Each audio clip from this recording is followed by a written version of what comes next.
Let's begin by offering our Hare respect Krishna. to ISKCON founder Acharya and our preeminent Shiksha Guru, His Divine Grace, A.C. Bhaktivedanta Swami Srila Prabhupada.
Srila Prabhupada ki Jai. Om Agyana Timirandasya Jnananjana Shalakaya Chakshurunmilitam Yena Tasmai Shri Gurave Namaha. Nama Om Vishnu Padaya Krishna Prestaya Bhutale Srimate Bhakti Vedanta Swamin Iti Namine. Namaste Saraswate Deve Gauravani Pracharine Nirvishesha Shunyavadi Paschatya Deshatarine. Shri Chaitanya Manobhishtam Sthapitam Yena Bhutale Swayam Rupa Kada Mahyam Dadati Swa Padantikam Vandeham Shri Guru Shri Yuta Padakamalam Shri Gurun Vaishnavamscha Shri Rupam Sagrajatam Sahagana Raghunathanvitam Tam Sajivam Sadvaitam Savadhutam Parijana Sahitam Krishna Chaitanya Devam Shri Radha Krishna Padan Saha Gana Lalita Shri Vishakhanvitamscha. He Krishna Karuna Sindhu Dina Bandhu Jagatpate Gopesha Gopika Kanta Radha Kanta Namostute. Tapta Kanchana Gaurangi Radhe Vrindavaneshwari Vrishabhanu Sute Devi Pranamami Hari Priye. Vancha kalpa taruvyascha kripa sindhu vyaevacha patitanam pavanebhyo vaishnavebhyo namo namaha. Jai Shri Krishna Chaitanya Prabhu Nityananda Shri Advaita Gadadhar Shri Vasati Gaura Bhakta Vrinda. Hare Krishna Krishna Krishna Hare Hare Hare Rama Rama Rama Hare Hare. Om Namo Bhagavate Vasudevaya. Om Namo Bhagavate Vasudevaya. Om Namo Bhagavate Om Namo Bhagavate Vasudevaya. Vasudevaya. Om Namo Namo Bhagavate Vasudevaya. Vasudevaya. Om Namo Bhagavate Vasudevaya. Om Namo Om Bhagavate Namo Vasudevaya. Bhagavate Vasudevaya. Vasudevaya.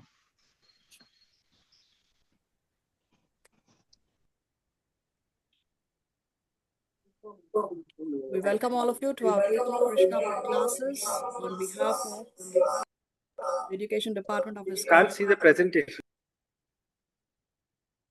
What's that? The PPT just went away. Which one? Prabhupada's PPT, right? Yeah, we finished that. Now we will start with the class. I hope everything is okay. Anyway, so we welcome all of you to our weekly Krishna book classes. Thank you very much for joining. We have with us here Auntie Neeta, Aja, Dad Melis, Kamala Nandini Mataji. We have Karuna, Jagrati, Lavina Ramchandani, Lavina Dadlani. Then we have Makeshwari Radha Devidasi Mataji. We have Meenakshi. We have Moto G Stylus. I don't know who this person is. Then we have NC Venkatchari. My husband is there. Then we have Ritu Lalvani, Romi, Shailesh Latkar, Shantaram Latkar, Sheetal Latkar. We have Shivani. We have Shreya Kalaria, Swami, Vivansh, and Wendy. Okay.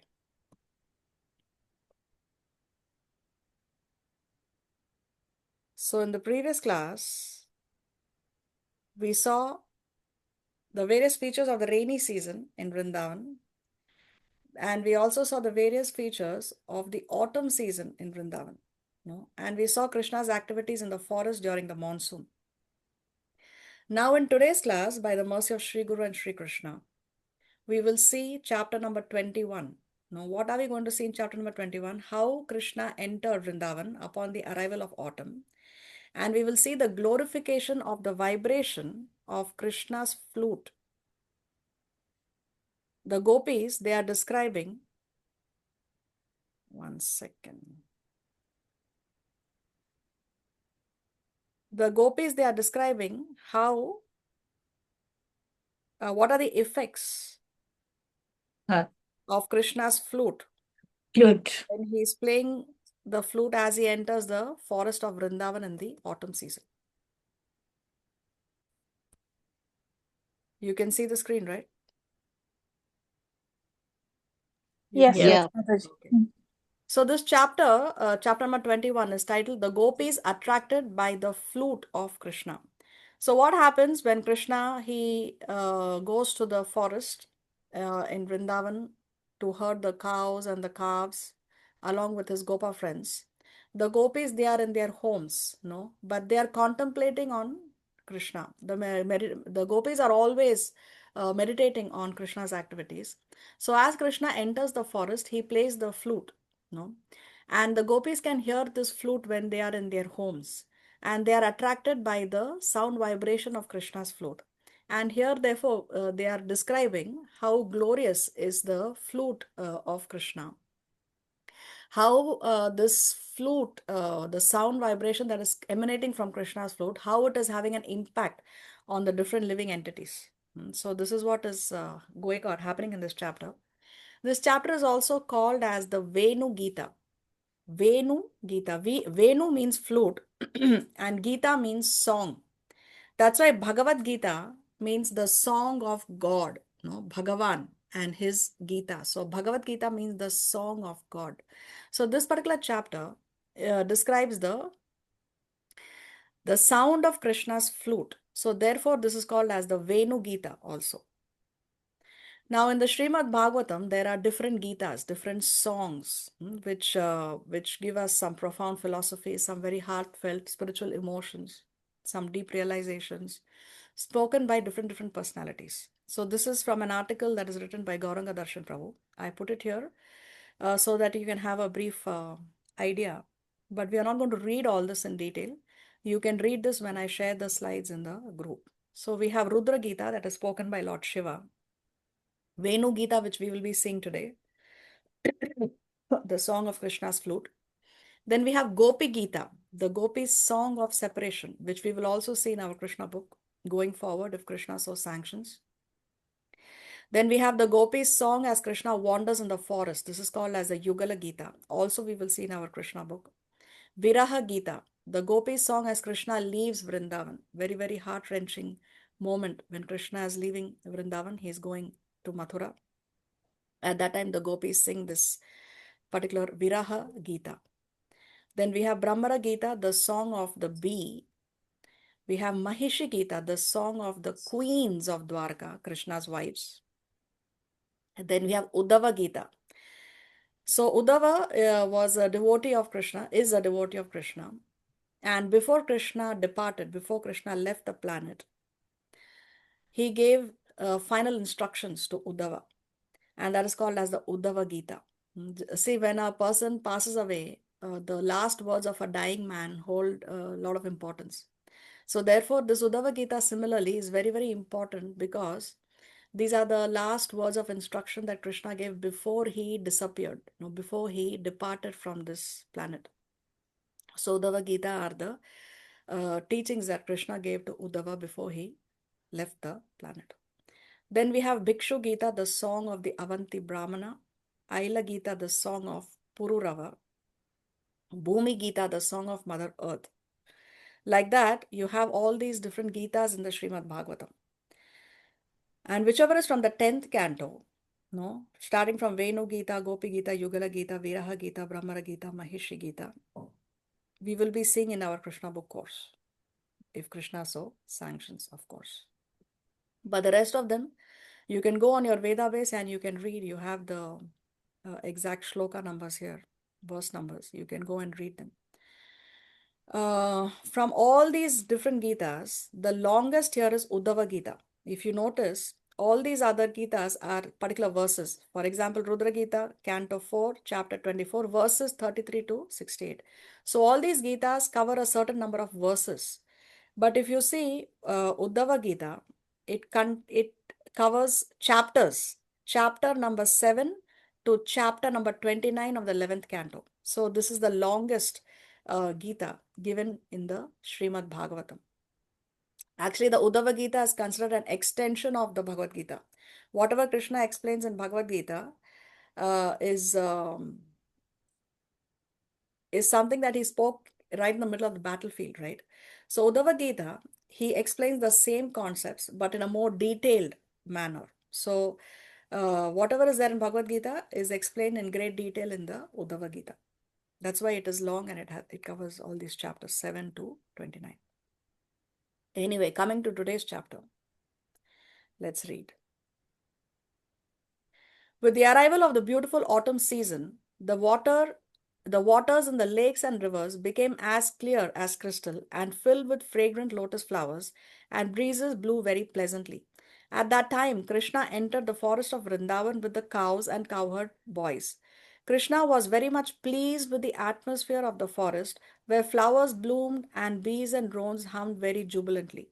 While the birds, trees, and plants were all looking very happy, Krishna, tending the cows and accompanied by Sri Balaram and the cowherd boys, began to vibrate his transcendental flute. After hearing the vibration of the flute of Krishna, the Gopis in Vrindavan remembered him and began to talk amongst themselves about how nicely Krishna was playing his flute. So, see, the atmosphere is very, very pleasant, and all the senses of Krishna are satisfied because, see here, everything is very clear, it's beautiful, so it's very pleasing to his eyes. There is a fragrance in the air because of the flowers. So, therefore, his sense of smell is also satisfied. The cool breeze is soothing on his skin, and as he's in the forest, he's plucking the fruits and he's enjoying the fruits in the forest. So his sense of taste, his sense of touch is very, very pleasing. So like that. And also he's hearing the different sounds of the cuckoo birds, the sounds of the waterfall, the sounds of the rivers. So like this, all these personalities, they are pleasing Krishna and satisfying his senses. When the gopis were describing the sweet vibration of Krishna's flute, they also remembered their pastimes with him. Thus, their minds became disturbed and they were unable to describe completely the beautiful vibration. While discussing the transcendental vibration, they remembered how Krishna dressed, decorated with a peacock feather on his head, just like a dancing actor, and with blue flowers pushed over his ears. His garment glowed yellow gold, and he was garlanded with a Vaijayanti necklace. Dressed in such an attractive way, Krishna filled up the holes of his flute with the nectar emanating from his lips. So they remembered him entering the forest of Vrindavan, which is always glorified by the footprints of Krishna and his companions. So the forest of Vrindavan is made glorious because Krishna is walking in the forest of Vrindavan. Because Krishna is leaving his footprints there, therefore Vrindavan is glorious. And we have an exact description of how Krishna dresses up. He has blue flowers over his ear. He's dressed with the peacock feather on his hand. He has golden garments. He has the flute, and he's garlanded with a Vaijayanti necklace. So what is this Vaijayanti necklace? As Krishna walks in the forest, they pluck different flowers, and he uh, makes a garland with these wild flowers. And actually, it consists of 5 flowers, and it is called as Vaijayanti Mala. So these 5 flowers are lotus, kund, parijat, champa, and tulsi.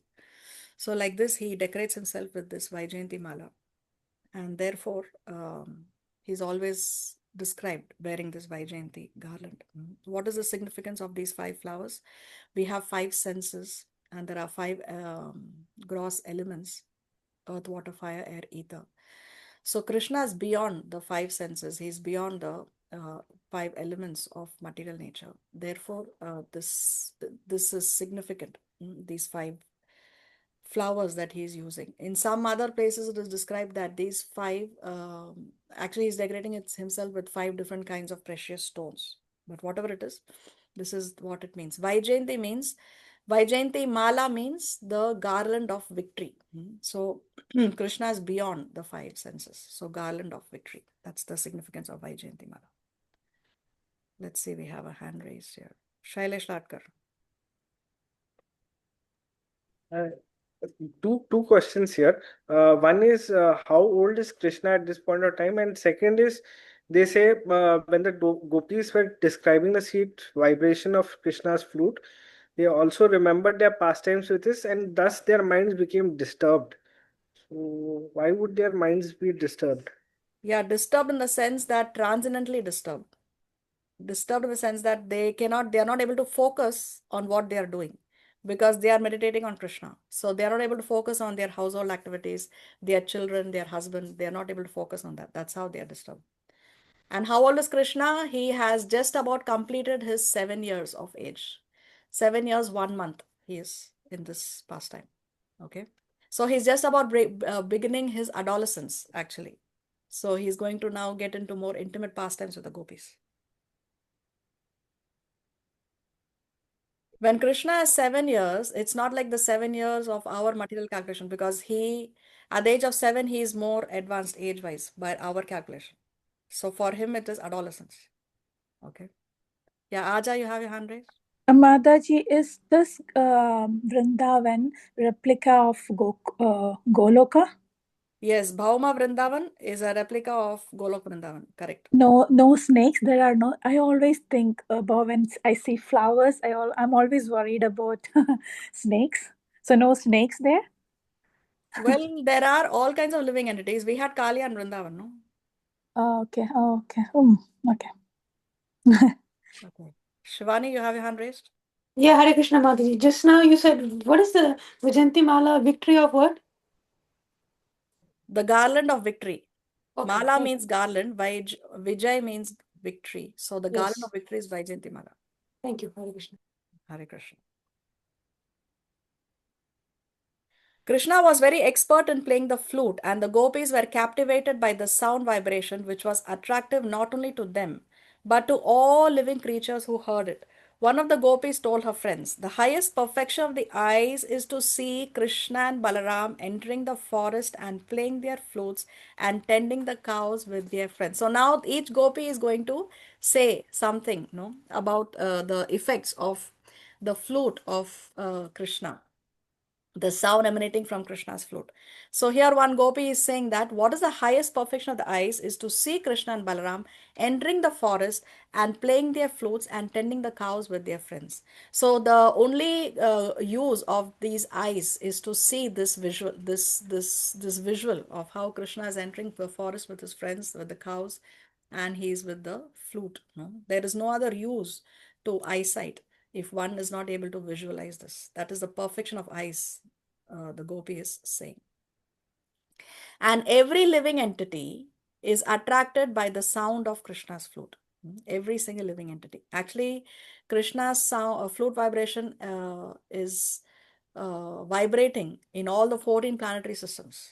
In all the 14 planetary systems.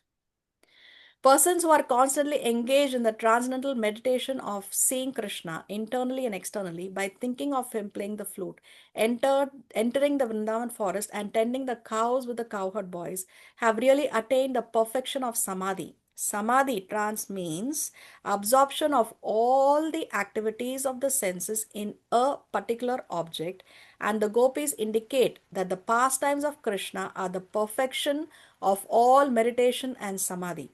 It is confirmed in the Bhagavad Gita that anyone who is always absorbed in the thought of Krishna is the topmost of all the yogis. So there are different yogis we discussed previously: Jnana Yogi, Dhyana Yogi, we have Karma Yogis. But the topmost of all the yogis is a bhakti yogi or a bhakta yogi, one, a devotee of Krishna who is always absorbed in the thoughts of Krishna. That's why a devotee relishes greatly Krishna Katha. Even if you read the same Bhagavad Gita over and over again, or you read about the pastimes, the leelas of Krishna over and over again, they don't get bored of it because these are transcendental subject matters. Yeah, Shailesh, you have a hand raised. What does it mean by saying transcendental meditation of seeing Krishna internally and externally? Uh, Externally, whatever you see, you can connect with Krishna. Like, even if you drink a glass of water, Krishna says in the Bhagavad Gita that he is the taste and water. So you will connect that with Krishna like that. So externally, what you see the trees, you see the birds, you can see that the super soul is there in the heart of every living entity. Oh, so Krishna is in the heart of the small little ant also, you will think, no? So like that, you will see everything externally, Krishna's hand in everything around you, and even internally, when you meditate, then you realize that yes, Krishna is very close. He's right here in my heart, like that. Yeah, Lavina, you have your hand raised. Yeah, as you said that Krishna is there in all living things, like in the tree and all. That means if we cut the tree or we harm the tree, that means we are hurting Krishna, isn't it? We see when we cut a tree, when we harm a tree, Mm. but we Or offer anything. whatever we are getting from the tree, we are using it in Krishna's service, then the soul in Yeah. the tree's body gets benefited. Okay. So you're making Krishna happy as well as you're giving advantage to that soul of being of use to Krishna. So that soul in the tree body gets an upgrade in the next lifetime. Okay. Thank you. You're welcome. Shailesh, you have another question? just heard the question of the other person, and I have a question based on that. So let's say, you know, when we die, we are cremated, or we cremate someone who dies. So there we use wood. So obviously we are cutting down a tree to in order for the cremation. Now, in certain places there are gas cremations, but in most cases those are used by wood. So does that have any effect on our karma? The karma of who? The person who has died, or the person who's cutting the tree, or the person who's cremating? On whom? Person who's doing the last rites. Okay, so say the cremation is done according to Vedic rituals. And if the cremation is done according to Vedic rituals, then there is no karmic reaction attached to it because it is permitted, it is allowed for us. Now, if that cremation is actually of a Vaishnava, then the soul in the tree body can get a huge spiritual upgrade if it is the of a Vaishnava. But even if it is of a non-Vaishnava, if you do anything that you do is within the framework of the Shastra, then there is no karmic reaction. Because whatever you're doing, you are doing under the instruction of Guru, Sadhu, and Shastra. Okay, so it is karma free. Another gopi expressed her opinion that Krishna and Balaram, while tending the cows with the cowherd boys, appeared just like actors going to play on a dramatic stage. Krishna was dressed in glowing garments of yellow and Balaram in blue, and they held new twigs of mango tree, peacock feathers, and bunches of flowers in their hands. Dressed with garlands of lotus flowers, they were sometimes singing very sweetly amongst their friends. One gopi told her friends, "How is it Krishna and Balaram are looking so beautiful?" Another gopi said, "My dear friends, we cannot even think of his bamboo flute. What sort of pious activities did it execute so that it is now enjoying the nectar of the lips of Krishna, which is actually the property of us gopis? Krishna sometimes kisses the gopis, and therefore the transcendental nectar of his lips is available only to them." So the gopis asked, "How is it possible that the flute, which is nothing but a bamboo rod, is always engaged in enjoying the nectar from Krishna's lips? Because the flute is engaged in the service of the Supreme Lord, the mother and father of the flute must be happy." So the gopis are saying that actually this flute is more fortunate than us, no? Because the flute is always with Krishna. When Krishna goes to the forest in the morning, the gopis have to stay back in their homes. And only when Krishna returns back to Vrindavan, then only the gopis can see him and have association with him, no, physically.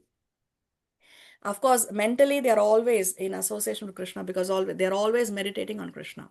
But they can actually see him only when he returns back to Vrindavan. So they are saying that the flute is more fortunate than us because the flute is always with Krishna. The lakes and rivers are considered to be the mothers of the... another point here I forgot to mention in the previous slide.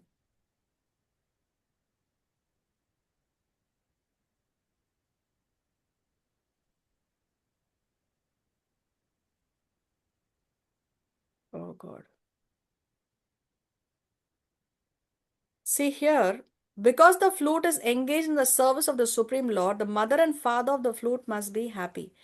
So see, as parents, the normal calculation is that when the child engages in the service of the Lord, then the parents are automatically happy. The parents are happy when the children become devotees. But now in Kali Yuga, what has happened, when children start to take to devotional service, then the parents, they get afraid, they are scared. No, they think that somebody is brainwashing my child. They should not go so much to the temple. Don't go too deep into spirituality. Don't go so deep into Krishna consciousness. Especially ISKCON, no? ISKCON attracts many youngsters, many educated people. So the parents, they get worried and they think that they are being brainwashed. So because this is because of Kali Yuga calculation. Because in Kali Yuga there are many people who are cheating you. No, there are many people in different organizations or in spiritual worlds which are later you hear of some scam and then they are in the prison house and so many other things are happening. So because of this Kali Yuga, parents nowadays, they get afraid when the children take to spirituality. Even during Prabhupada's time, many of the parents of the disciples of Prabhupada would approach Prabhupada and say that, we don't want our children to be with you. Many of Prabhupada's disciples in their youth, when they joined the temple, the parents would threaten them that we will not give you a share in our property, we will disown you, no, if you join Prabhupada, if you join like that. And then there were some court cases that were filed. And also if you read the accounts of different Prabhupada disciples, they used to employ some psychologists, some psychiatrists to deprogram. They called it deprogramming, to deprogram these disciples of Prabhupada, because they thought that they are programmed or they were under some kind of a spell. That's why they are joining Prabhupada. That's why they are joining ISKCON. So like this, actually the parents should be very happy, because when your child becomes a devotee, then because of the devotion of the child, you as parents and even generations before you and after will be benefited, will be liberated. Like how Prahlad liberated 14 generations before and after him. A pure devotee, Bhagavatam says that one pure devotee can liberate up to 100 generations before and after. Yeah, Shreya, you have your hand raised? Yes, Mata. So I had a question that where are the gopis right now and where is Krishna? Or is it just a general conversation going between among No, the no. gopis? Krishna is in the forest. It's Hmm. it's it's daytime. He has gone to the forest with the cows and the calves and his gopa friends, and the gopis are in their homes. Oh, so they are discussing this among themselves? Yes, because when Krishna enters the forest, he's playing the flute. Okay. And then You know, they are as he enters the forest, he plays the flute to announce his arrival in the forest. So when the gopis hear the sound of Krishna's flute in in their homes, then they are discussing the effect of this flute play. okay, got it. Thank you. You're welcome. The lakes and rivers are considered to be the mothers of the trees because the trees live simply by drinking water. So the waters of the lakes and the rivers of Vrindavan were in a happy mood, full of blooming lotus flowers, because the waters were thinking, how is it that our son, the bamboo rod, is enjoying the nectar of Krishna's lips? The bamboo trees standing by the banks of the rivers and the lakes were also happy to see their descendant so engaged in the service of the Lord, just as persons who are advanced in transcendental knowledge take pleasure in seeing their descendants engage in the service of the Lord. The trees were overwhelmed with joy and were incessantly yielding honey, which flowed from the beehives hanging on their branches.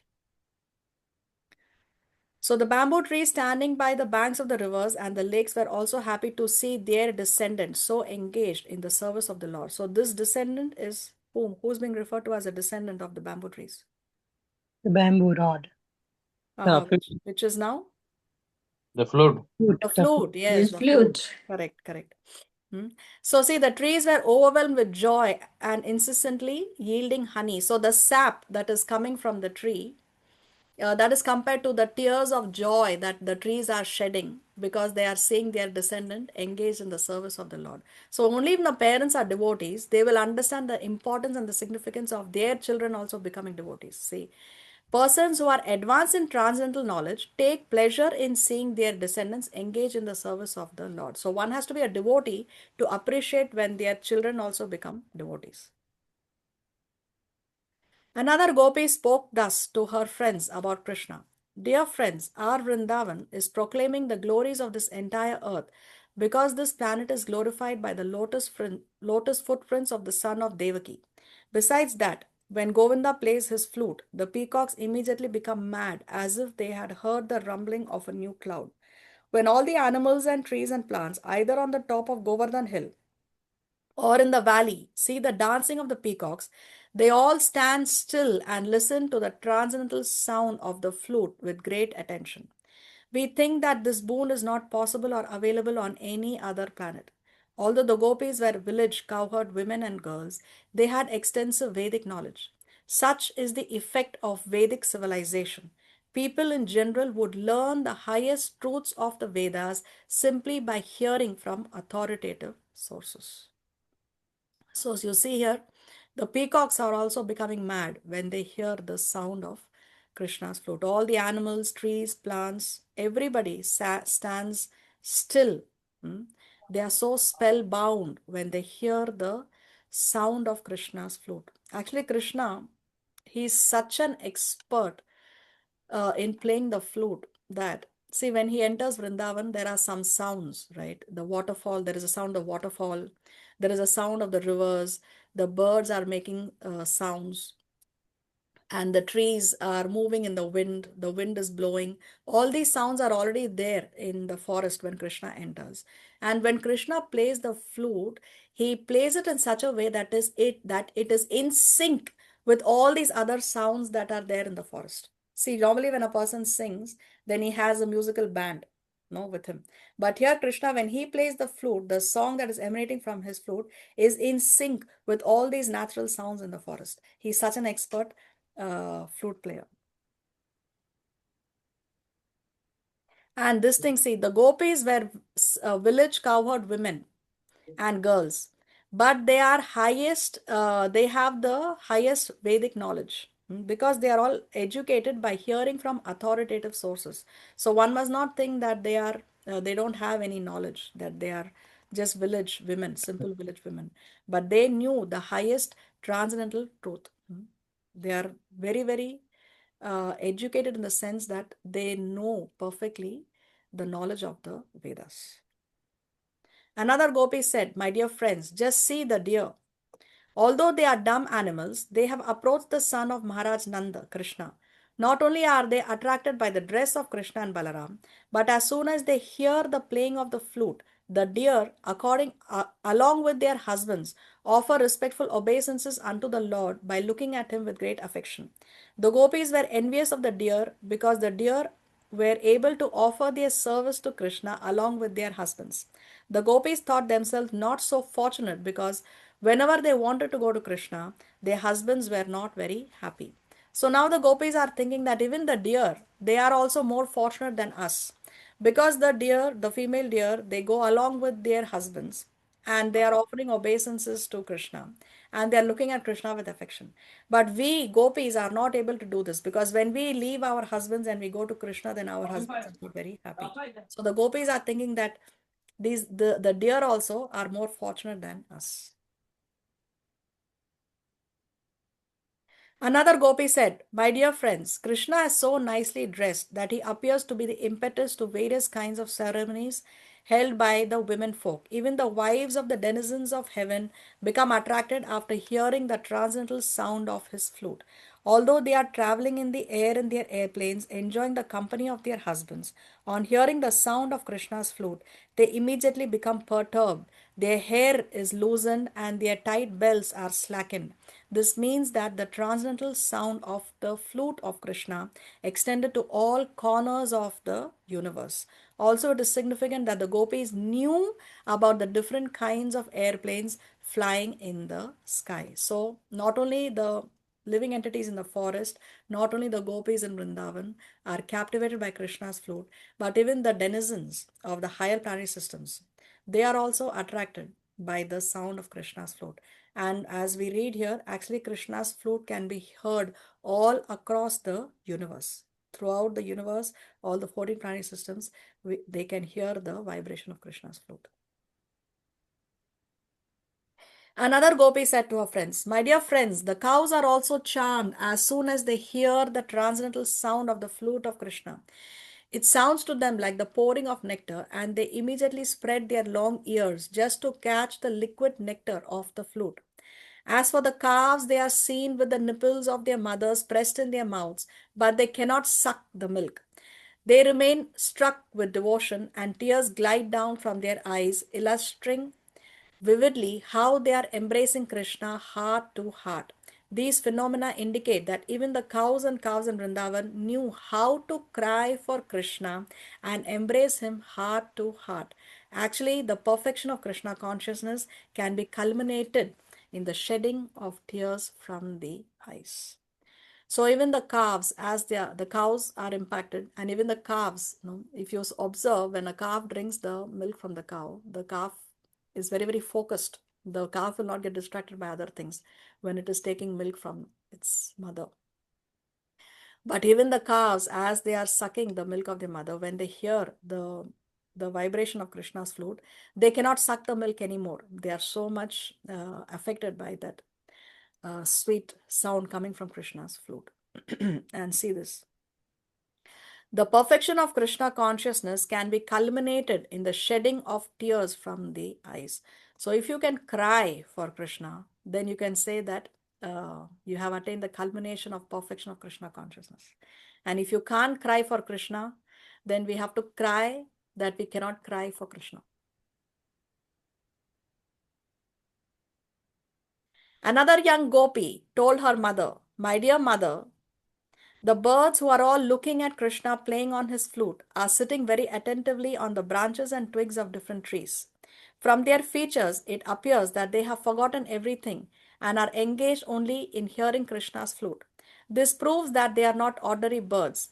They are great sages and devotees, and just to hear Krishna's flute, they have appeared in Vrindavan forest as birds. Great sages and scholars are interested in Vedic knowledge, but the essence of Vedic knowledge is stated in the Bhagavad Gita. Vedais cha sarvair aham eva vedya. Through the knowledge of the Vedas, Krishna has to be understood. From the behavior of these birds, it appeared that they were great scholars in Vedic knowledge and that they took to Krishna's transcendental vibration and rejected all branches of Vedic knowledge. Even the river Yamuna, very much desiring to embrace the lotus feet of Krishna, after hearing the transcendental vibration of his flute, broke her fierce waves to flow very nicely with lotus flowers in her hands, just to present flowers to Mukunda with deep feeling. So all these birds in Vrindavan, they are not ordinary living entities. They are great sages and devotees, and they have come there as birds just to hear Krishna's flute, it is described. And what is the goal of the Vedas? The Vedas, as we have discussed, takes you through a progression. The previous class we mentioned, Vedas take you through a progression, but it culminates. The conclusion of the Vedas is, from all this Vedic knowledge, who has to be known? Krishna has to be known. So if you can actually accept, you can really accept with all your heart that yes, Krishna is the Supreme Personality of Godhead. No, you don't want nobody. You don't want nobody because Krishna is God. Then you can say that you have the perfect knowledge of the Vedas. Nothing else is required to be known beyond Krishna. If you know Krishna, you know all Vedic knowledge. You don't require anything out of Krishna. Nothing is required outside of Krishna. And see here, the river Yamuna, very much desiring to embrace the lotus feet of Krishna, after hearing the transcendental vibration of his flute, broke her fierce waves to flow very nicely with lotus flowers in her hands. So the river Yamuna is flowing. And as Krishna is there by the Yamuna, the waves of the Yamuna, along with the lotus flowers in the river, they are coming as if to embrace. They are going, no? The waves are rushing towards Krishna with those lotus flowers. So it is like the river Yamuna, she is embracing Krishna with the lotus flowers in her hands to present Mukunda, to present flowers to Mukunda. Mukunda means what? What does that name mean? Giver of liberation. Giver of liberation, yes. The name of Krishna, Mukunda, means he is the giver of liberation. Okay, the scorching heat of autumn sunshine was sometimes intolerable, and therefore the clouds in the sky appeared in sympathy above Krishna and Balaram and their boyfriends while they engaged in blowing their flutes. The clouds served as a soothing umbrella over their heads just to make friendship with Krishna. So even the clouds, they want to offer service to Krishna by giving to Krishna and Balaram by giving them relief from the sunshine. The aborigine girls became fully satisfied when they smeared their faces and breasts with the dust of Vrindavan, which was reddish from the touch of Krishna's lotus feet. The aborigine girls had very full breasts and they were also very lusty. But when their lovers touched their breasts, the girls were not very much satisfied. When they came out into the midst of the forest, they saw that while Krishna was walking, some of the leaves and creepers of Vrindavan had turned reddish from the kumkum powder which fell from his lotus feet. His lotus feet are held by the gopis on their breasts, which are smeared with kumkum flower. But when Krishna travels in the Vrindavan forest with Balaram and his boyfriends, the reddish powder falls on the ground. So the lusty aborigine girls, while looking toward Krishna while playing his flute, saw the reddish kumkum on the ground and immediately took it and smeared it over their face and breasts. In this way, they became fully satisfied, although they were not satisfied when their lovers touched their breasts. All material lusty desires can be immediately satisfied if one comes in contact with Krishna consciousness. So again, coming back to the same point, nothing beyond Krishna is required for anything at all. Another gopi began to praise the unique position of Govardhan Hill in this way. How fortunate is this Govardhan Hill, for it is enjoying the association of Lord Krishna and Balaram, who are accustomed to walking on it. Thus, Govardhan is always in touch with the lotus feet of the Lord, and because Govardhan Hill is so obliged to Lord Krishna and Balaram, it is supplying different kinds of fruits, roots, and herbs, as well as very pleasing crystal water from its lakes in presentation to the Lord. The best presentation offered by Govardhan Hill, however, is newly grown grass for the cows and calves. Govardhan Hill knows how to please the Lord by pleasing his beloved associates, the cows and cowherd boys. So now the gopis are saying that even the Govardhan Hill is more fortunate than us, because the Govardhan Hill is enjoying the association of Krishna and Balaram. Krishna and Balaram, they are walking on Govardhan Hill they are taking the cows and calves, no? So it's daytime and Krishna is there in the forest, and only in the evening he returns, no? So the gopis are saying the Govardhan Hill also is more fortunate than us, because Govardhan Hill is spending more time with Krishna, and is also rendering service, supplying different kinds of fruits, roots, and herbs, and not only to Krishna but also to the cows and the calves. Govardhan is providing newly grown grass. So see here, Govardhan Hill knows how to please the Lord by pleasing his most beloved associates, the cows and the cowherd boys. So yes, Krishna is pleased when we serve Krishna, but he is most pleased when we serve the devotees of Krishna. Now, when we serve the devotees of the Lord, then it is even more pleasing to Krishna. Why? Because the devotees are very, very dear to Lord Sri Krishna.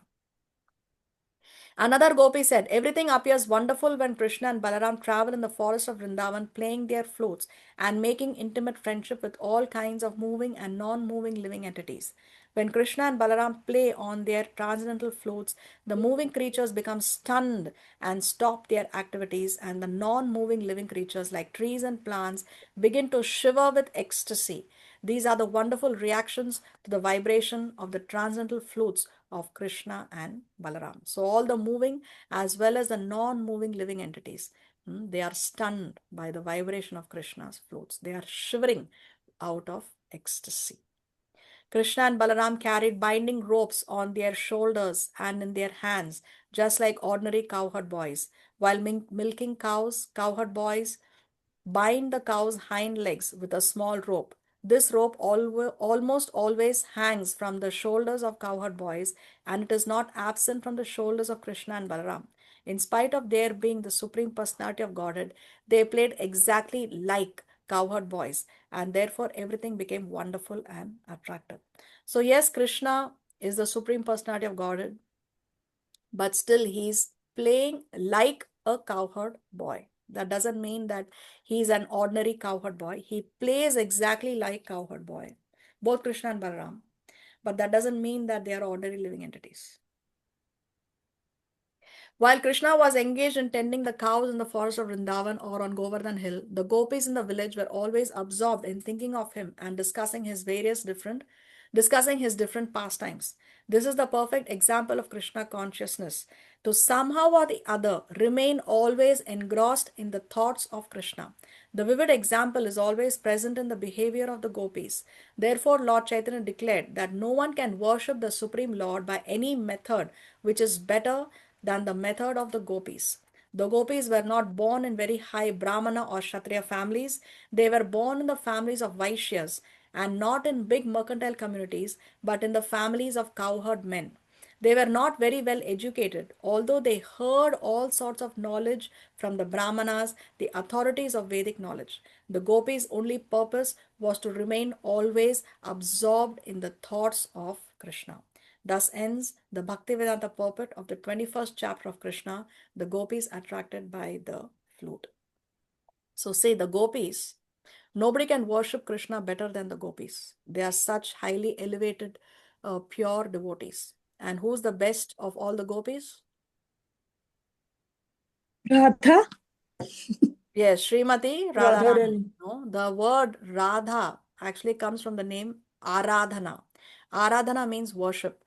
So Srimati Radharani is that personality who worships Krishna the best. Nobody can worship Krishna better than Srimati Radharani. So they are such highly elevated souls. With this, by the mercy of Sri Guru and Sri Krishna, we come to the end of today's presentation. Srila Prabhupada ki Jai.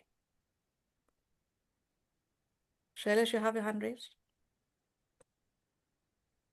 Actually, when I heard that the story was about the gopis, I was thinking there'll be a mention of Radharani, but there's no mention. Yeah, see, so let's go back and recall that this Krishna book is a commentary of the 10th canto of the Srimad Bhagavatam. Yes. Now, in the entire Srimad Bhagavatam, not only 10th canto, but the entire Srimad Bhagavatam, you will not find Srimati Radharani's name mentioned. There is only one indirect mention of Srimati Radharani. Indirect mention only once in the entire Srimad Bhagavatam. Srimad Bhagavatam is 18,000 shlokas, 335 chapters. So throughout these 335 chapters, there is only one indirect mention of Srimati Radharani. So why? No, the next question, obvious question is why? Because now remember the Srimad Bhagavatam is a conversation between Maharaj Parikshit and Sukadeva Goswami.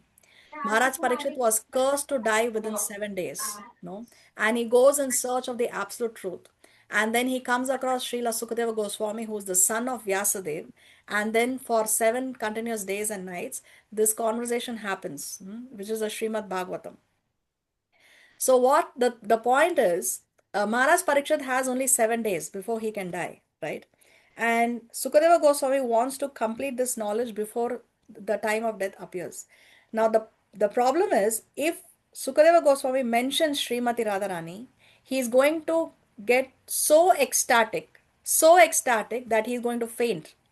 And then there will be no time for him to complete the Srimad Bhagavatam before the 7-day deadline. So therefore, because the subject matter of Srimati Radharani is much more ecstatic than that of Krishna. So mentioning Krishna will not cause so much ecstasy to Sukadeva Goswami than the mention of Srimati Radharani. So to prevent that ecstasy, therefore he does not mention Srimati Radharani in the entire Srimad Bhagavatam. So therefore you will not see it in Krishna book also. So is there any mention of the pastimes with Srimati Radharani in any other book? Yeah, there are other books which where you can read about the intimate pastimes of Srimati Radharani and Krishna by other acharyas. It is there. There are other books. If you want, I will send it to you on WhatsApp. Okay.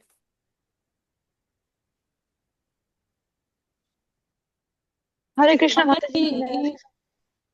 Hare Krishna. Wait, Can let I me ask see. you? Yeah, but I saw Priyanka's hand raised first. Sure. Okay, Priyanka. Hare Krishna Mataji, Panchan Pranam. Actually, I have one question, that how to understand that it is written that by knowing Krishna, we can know the entire Vedic philosophy. And also it is written that by knowing all the Vedas, we can understand what is the purpose of Vedas, which is to become the servant of Krishna. So how to understand that these two statements are not different but the same?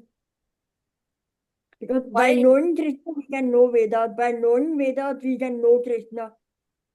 So it happens simultaneously. So how do you know Krishna?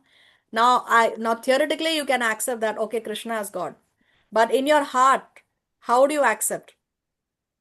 The full complete acceptance will come when you read the Vedas and you see the glorification of Krishna throughout the Vedas, and you see Krishna's hand in every single aspect through the Vedas. So that it happens simultaneously. The more you read the Vedas, the more you know Krishna. The more you know Krishna, the more you have already understood the Vedas. It's a simultaneous action and reaction thing. Okay? Thank you, Mataji. You're welcome. Shreya?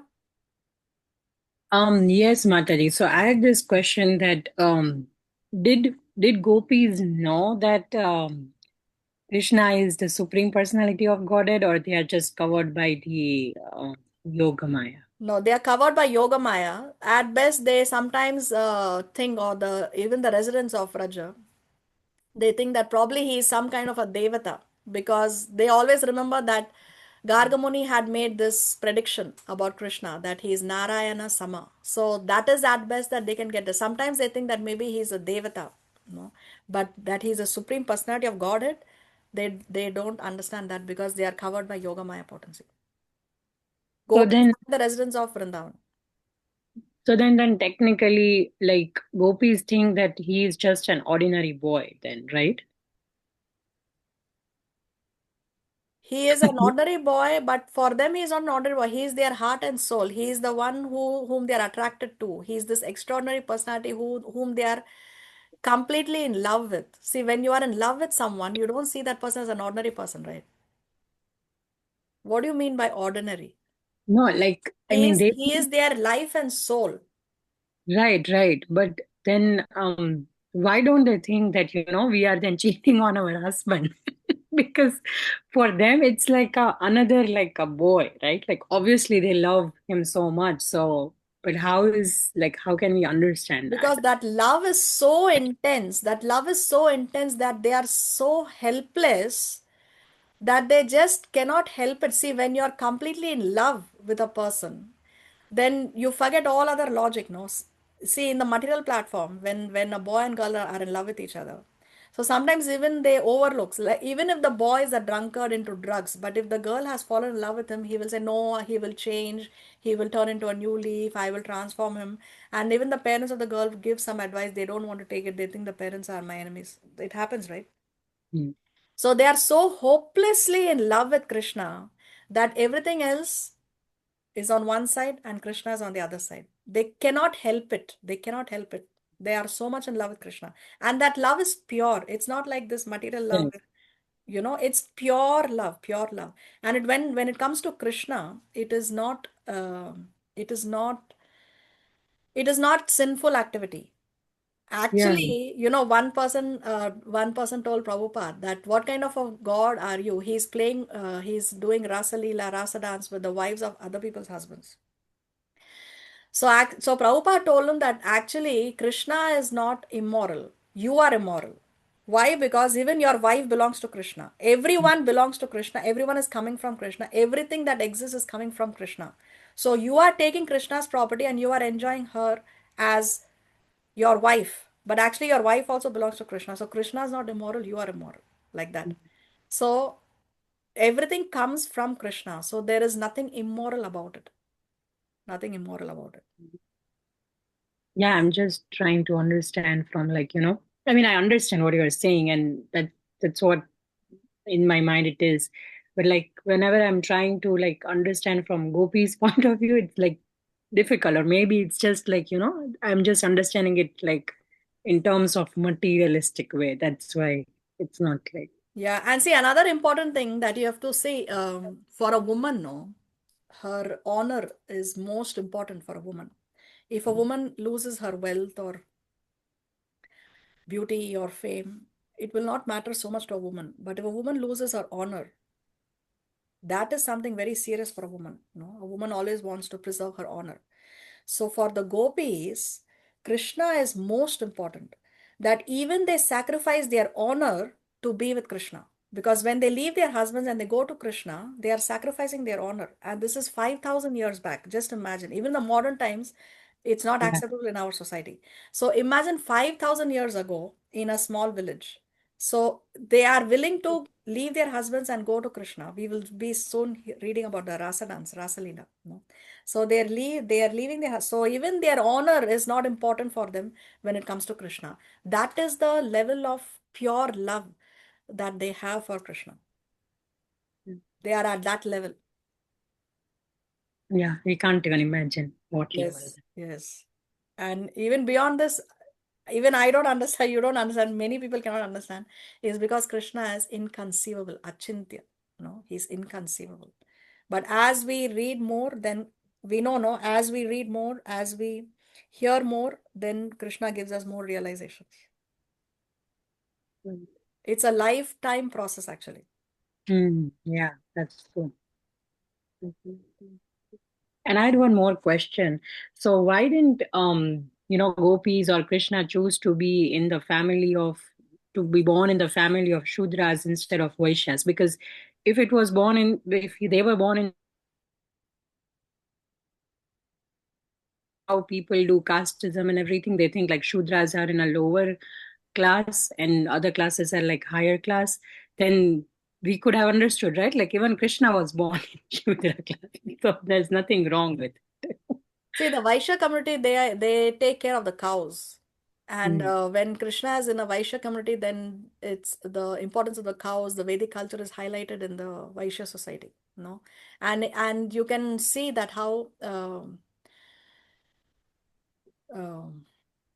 how as even though he is God, he is washing the feet of the Brahmanas, and he also gave respect to the Shudras. For example, from his own personal example, see, if Krishna was born in a Shudra family and he gave respect to the other Brahmana, Kshatriya, Vaishya, then you say, oh, it's only natural that a Shudra gives respect to the others.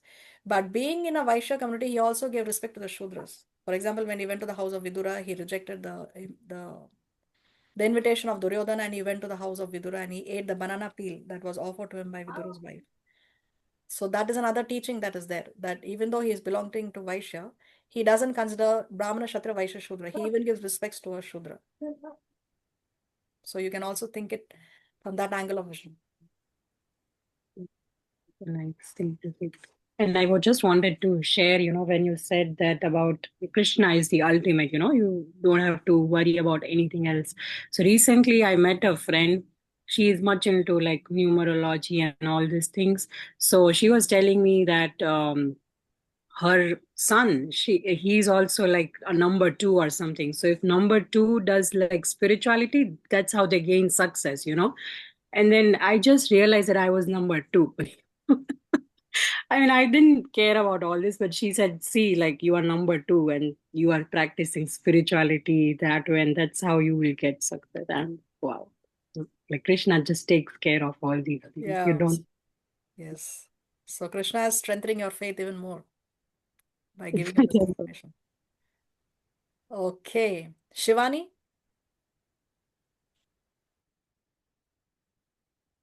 Shivani, are you there? You had a question?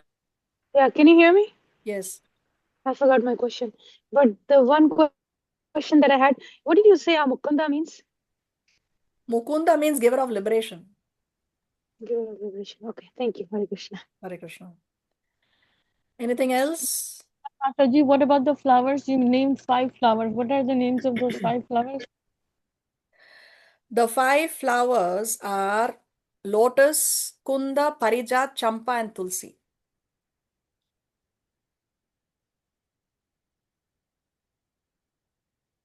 Can you repeat again? Lotus, kunda, parijat, champa, tulsi.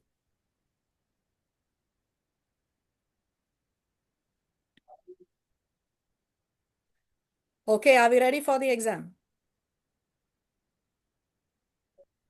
Yes. Thank you. Okay, it's coming up right now. In your chat.